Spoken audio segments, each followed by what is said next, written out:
Hello, my name's John, and this lesson is a very rather brief introduction, explanation of what blues is, basically, what blues is from a guitar perspective. But it's relevant to all instruments. Now, in my book, the main feature, one of the two main features of a blues is the fact that it invariably follows a 12-bar format, a 12-bar loop. Now, not always, but when people say a blues, they mean a 12-bar, unless they say otherwise.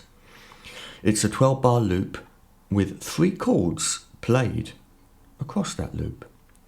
Now, the 3 chords are all dominant. Now, that to me is the second most important feature of a blues, is that the 3 chords are dominant. It's not always 3 chords, but the simple blues is 3 chords.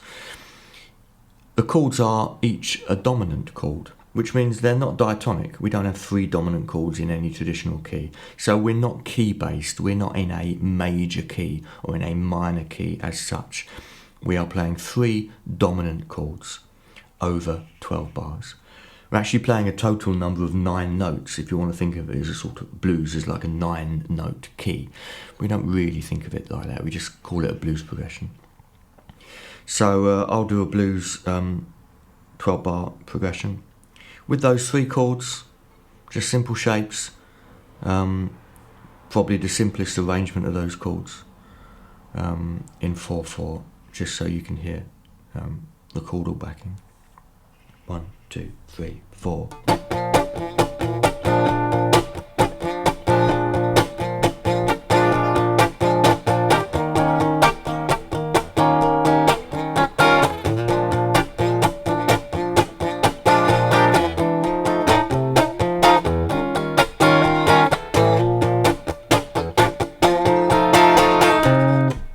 There you go. 12 bars. That was about as basic you can get, but it doesn't get that much less basic than that, to be honest. Sometimes, well, as we heard there, we had 4 bars on the first chord. Okay, so the first chord, the tonic chord. The tonic chord means the chord with the same letter name as the key. So B flat is the key, or, sorry, the blues key. And our tonic chord is a B flat, so that's our 1 chord. So the 1 chord I played for 4 bars. 3,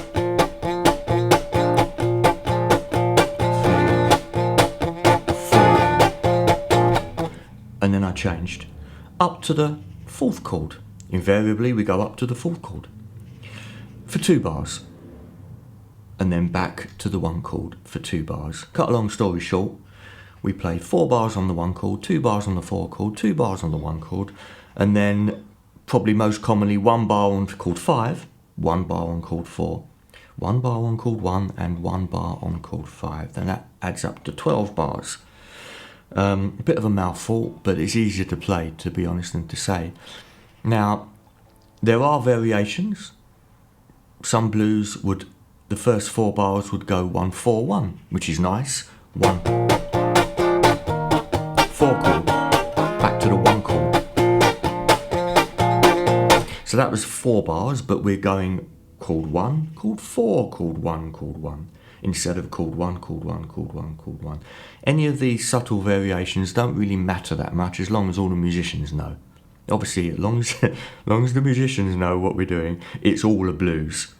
And there were probably some quite unusual arrangements of those 3 chords over the 12-bar loop as well.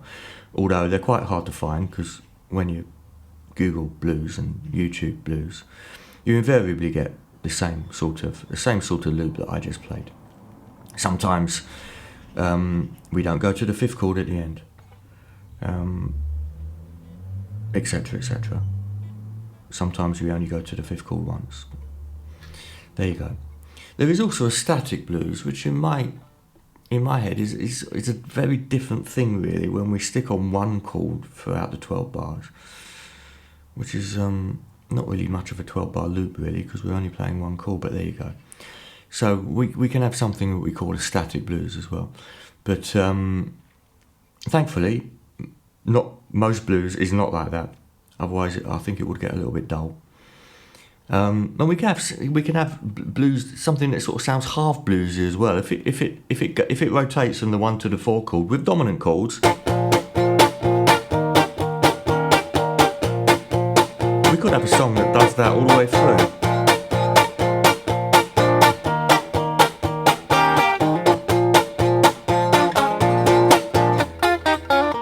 We could have a song that does that all the way through. Fine, a nice groove, sort of bluesy, but in more of a, I suppose, funk mould, in that there aren't too many chords, and that they're just trotting along without varying much. But the classic is the 12 bar with the 3 dominant chords. The 3 dominant chords. Now, if you're very much a beginner and you don't know what a dominant chord is, or you can't play a dominant chord, then just don't play the dominant chord, just play a major chord. We can play beginner,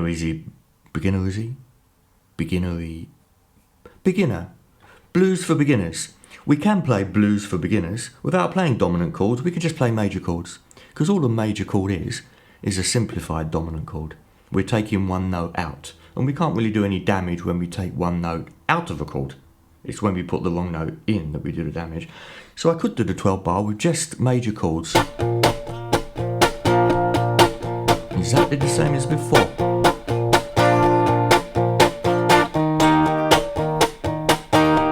Jollier sound.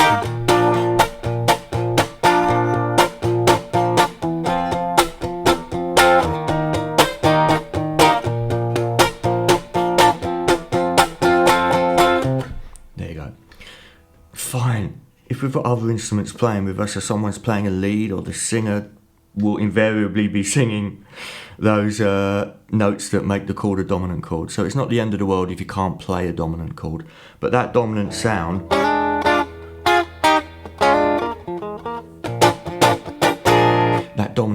in the chord really gives it what I think of probably the third. Well, I've already mentioned that there are dominant chords. Obviously, a dominant chord has a sound, but it's that sound of the flat 7 in the 1 chord, which gives it the tension. Because in standard harmony, a dominant chord is called 5 in a major key, so it's almost a little bit like starting on chord 5 of a major key. In B flat, that would be 5 would be the B flat, and 1 would be E major. But we're not really thinking of that when we play blues. We're thinking of chord 1 in a blues perspective, chord 4 notes higher. Well, the 4th higher, should I say, not 4 notes. Then back to the 1. Then up to the 5. 1, 2, 3, 4, 5. Back to the 4. Back to the 1. Then up to the 5 again. 1, 4, 5. Another word for blues is dominant 1, 4, 5. That's what we're playing, is a dominant 1, 4, 5. That's the progression we're playing. Now, you could have a 14 bar blues, you could just stick on the 5 chord a bit longer at the end, or any of the chords. You could have a 13 bar blues, 11 bar blues. Sometimes blues will follow the lyrics, and the singer, originally, who did the original version, may not have even been that aware of how many bars they were playing. The number of bars may have just followed the lyrics that the singer was singing, and if there was a little bit more lyrics to fit in, they might have added an extra bar. It doesn't make it not a blues. These are just the main features of a blues. When people say blues, let's play a blues in B flat after 4. If they don't say anything else, what I've just played will be perfectly fine. Now, we've also got the other elements of music that relate to all genres. I mean, we've got the idea of whether it's straight or swung. That's what we do with our second quaver, our quavers between the beats, whether they're delayed a little bit, sort of playing catch up, or they're actually bang on the half beat. So straight, that's straight. 1 and 2 and 3 and 4 and 1 and 2 and 3 and 4 and 1 and 2 and 3 and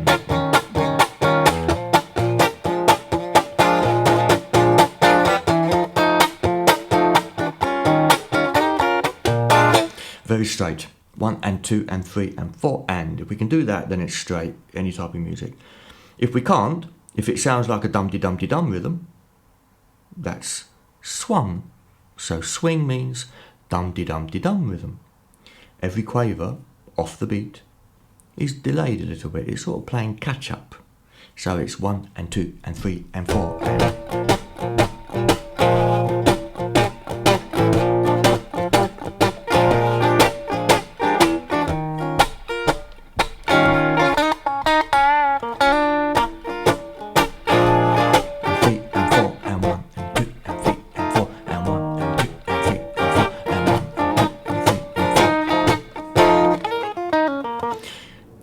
It's swung, dum-de-dum rhythm, 1 and 2 and 3 and 4. I know this sounds a little bit comical, but that's what it is. It's a dum-de-dum rhythm. Dum-de-dum-de-dum. Clipping. What do horses do? Gallop, whatever. It's a dum-de-dum-de-dum rhythm. Like a trotting horse, that's it, trotting horse. Now, I think that what I would consider possibly the least distinctive part of blues as a genre is the fact that the melodies are very simple, whether it's on vocal or guitar or piano, whatever. The melodies or the motifs are very simple, repetitive, not many notes, emotive. We've played with a lot of feeling. If you think of the blues, the electric blues guitarists like B.B. King and people like that, played with a lot of feeling. Might only be 2 notes, but it's 2 notes played with a lot of something. A lot of something. Rather than 25 notes played with a lot of not much, apart from speed.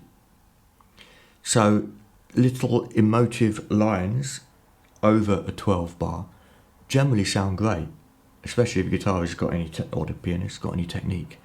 And then it's a matter of just putting some very simple, imaginative ideas in, and not sounding like you're just a headless chicken who's learnt the blues scale. So I'll do the loop again, and in a bit, I'll play some lead over the top, hopefully in a simple, emotive and repetitive way, like I mentioned.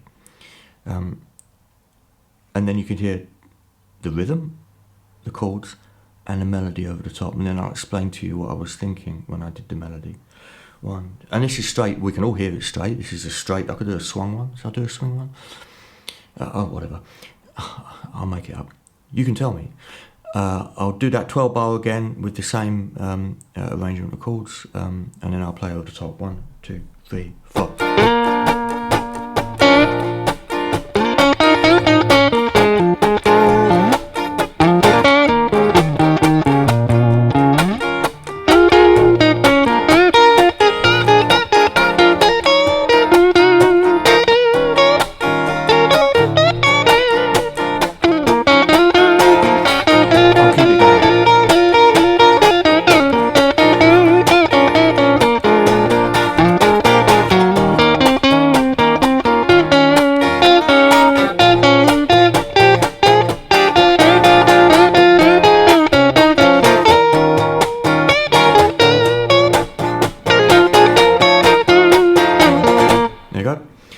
That was that was 2 12 bars, wasn't it? So that was 2 rotations. That's like 2 choruses in the blues. If you're doing solos, every instrument can maybe do 4 reps or whatever. I don't know. It doesn't really matter. Basically, it just goes on forever. That's it. That's a 12 bar. Now, of course, I don't know what I played or what I will play over the top, but I presume what I played over the top was okay. And I'll explain what I did. Okay, that wasn't quite as simple as I was expecting, but I suppose some of it was quite repetitive, and certainly there weren't a massive amount of notes. So, what was I thinking there? Mainly 2 things. 2 types of scale, mainly. One being what we call the dominant scale. Now the dominant scale is the scale that most commonly is played with the dominant chord, and it's a normal 7-note scale, just like a major scale but with a flat 7. Now that flat 7 in the scale fits it nicely, makes it fit nicely around the 4 notes in the dominant chord, 1, 3, 5, flat 7. And the Mixolydian scale has got a 1, a 3, a 5 and a flat 7 in it. So it fits very nicely over a dominant chord. So B flat Mixolydian fits very nicely over B flat dominant. Likewise, the 4 chord, which in this case is E flat dominant, E flat 7, E flat Mixolydian fits in very nicely over that dominant chord. Of course it does, because Mixolydian fits in great over a dominant chord. And then we're back to the 1 chord without B flat Mixolydian. Then up to the 5 chord, and you guessed it, in this case the 5 chord is an F7, F Mixolydian. Then the 4 chord, you get the idea. So we can play Mixolydian over every chord. And all Mixolydian is sort of like an extension of the chord, really. It's the chord which is 1, 3, 5 flat 7, but called Mixolydian has got the 2 in it as well, and it's got the 4, the perfect fourth in the chord, which we don't normally play in the chord, but you know, it's there in the scale. And it's also got the major 6th, which again we can put into the chord as well if we want to.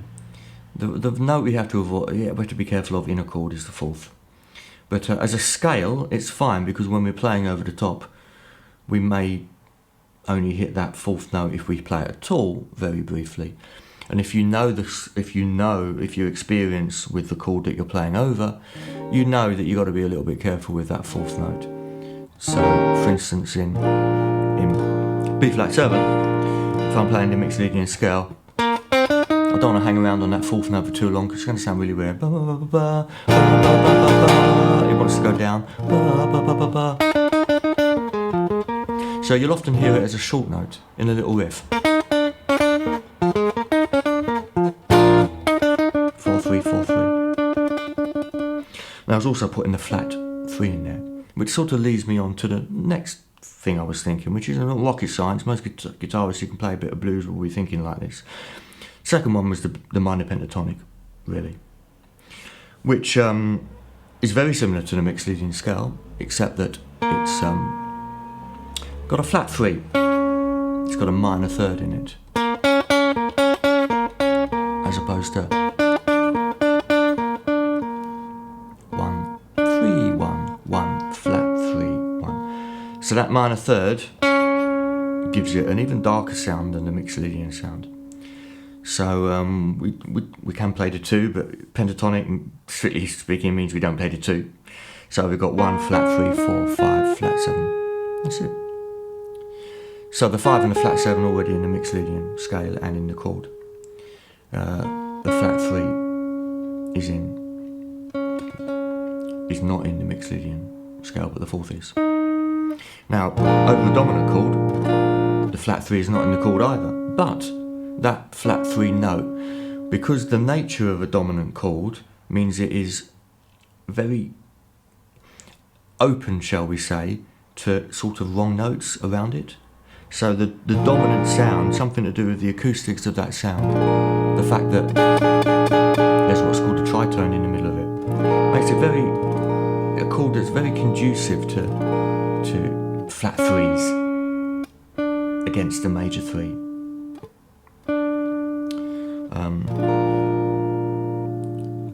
Or flat 5s.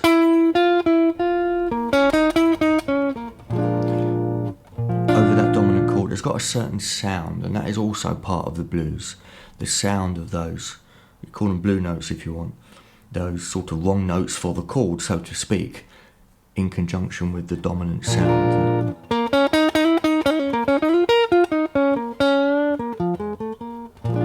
You'll often hear guitarists play the flat 3 and then go up to the major 3.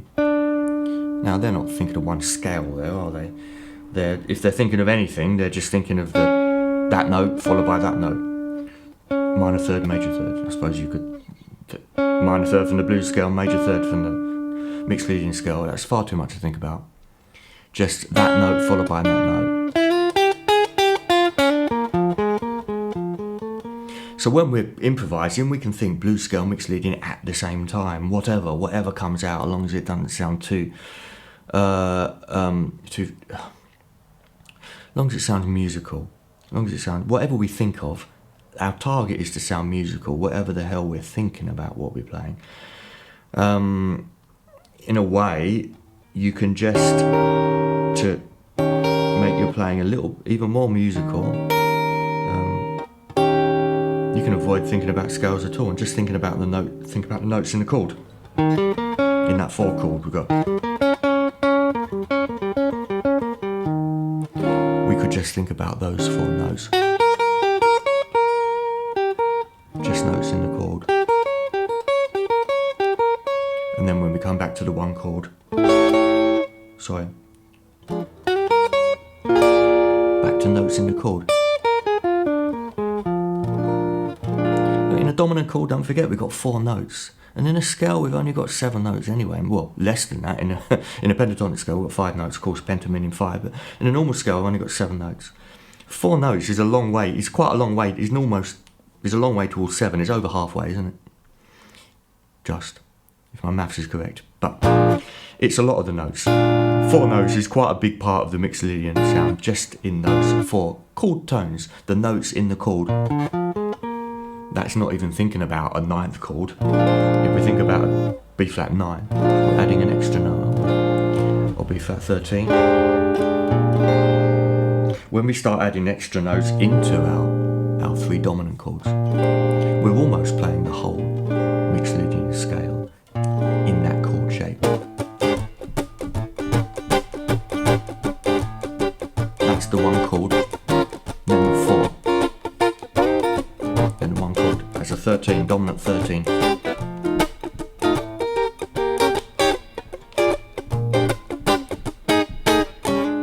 So that was a bit more jazzy.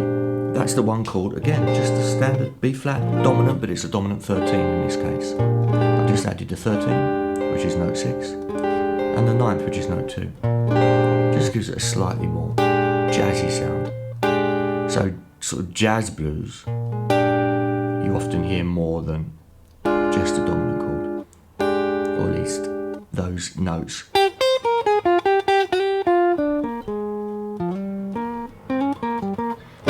Are sort of featured maybe in the melody a bit more, or in the chord a bit more.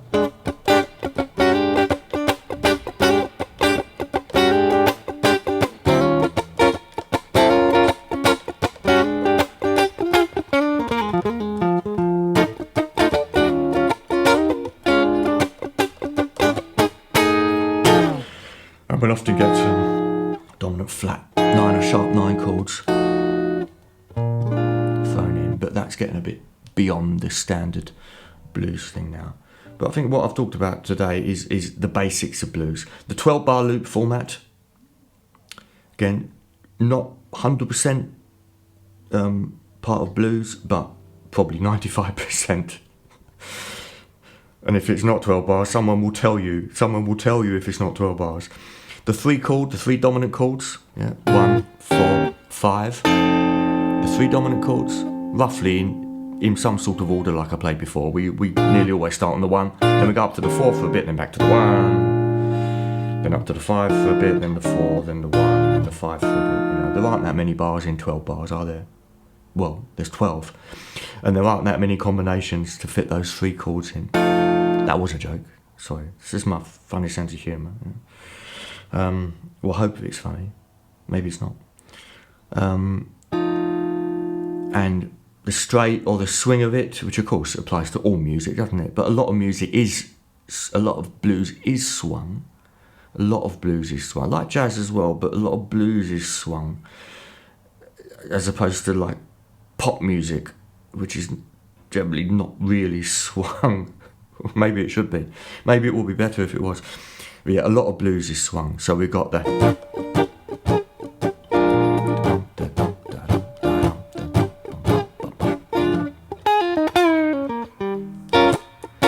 swingy sound.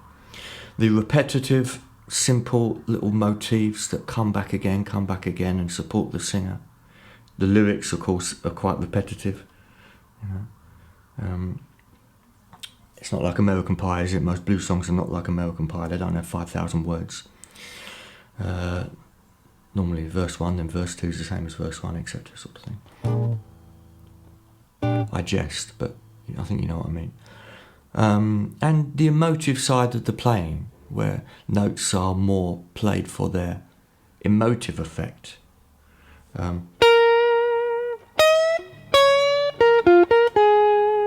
Also with a lot of vibrato, if you can do vibrato on an instrument, that's quite a feature.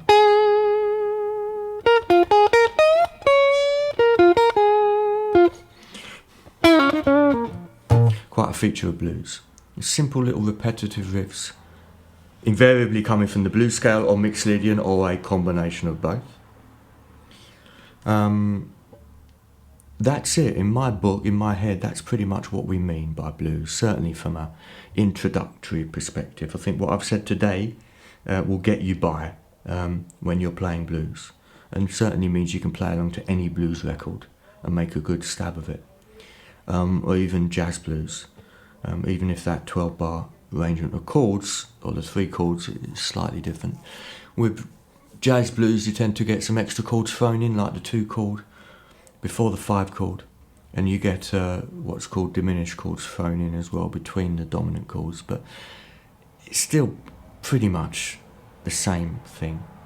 Anyway, I think I'm going to have a coffee now, and yes, adios, sayonara, goodbye even.